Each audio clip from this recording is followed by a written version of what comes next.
వరంగల్ జిల్లా నక్కొండలో రైతులు రోడ్డెక్కారు. నెల రోజులుగా కొనుగోలు కేంద్రాల వద్ద వేచి చూస్తున్నా ప్రభుత్వం ధాన్యం సేకరించడం లేదని ఆగ్రహం వ్యక్తం చేస్తూ రాస్తారోకో నిర్వహించారు. సీఎం రేవంత్ రెడ్డి రైతులకు ఆశ చూపి మోసం చేశారని, గతంలో యూరియా కోసం ఇప్పుడు పంట విక్రయం కోసం ఇబ్బందులు పడుతున్నామని రైతులు ఆవేదన వ్యక్తం చేశారు. కేసీఆర్ హయాంలోనే రైతులకు మేలు జరిగిందని, రాబోయే రోజుల్లో కాంగ్రెస్కు బుద్ధి చెబుతామని వారు హెచ్చరించారు.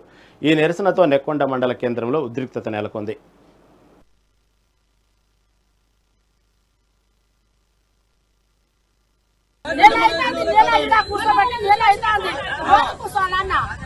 రోజు ఒక్క రోజు కాదు ఉరియా బత్తాలు ఉరియా బత్తాలు ఏళ్ళొచ్చో తిప్పలు పడి తెచ్చిన. ఇప్పుడు కూడా ఎట్లా ఉందమ్మా రేవంత్ రెడ్డి పరిపాలన ఎట్లా ఉంది? రేవంత్ రెడ్డి జన్మ సతి రావద్దు. రేవంత్ రెడ్డి మళ్ళా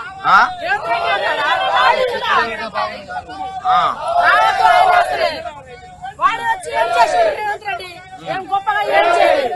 మీకు తులం బంగారం అన్నాడు, బంగారం లేదు, ఏం లేదు. అన్ని ఆశ పెట్టాడు.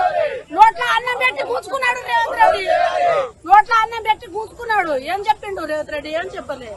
మొత్తం మహిళల ప్రభుత్వం, మహిళలు లేవు, ఏం లేదు. ఇందిరమ్మ ప్రభుత్వం అంటాడు. రోజు ఏంది ఇబ్బందులు ఏంది? మళ్ళీ ఎత్తరా ఓటు? మళ్ళా ఎత్తావా? వేయం ఇక వేయం.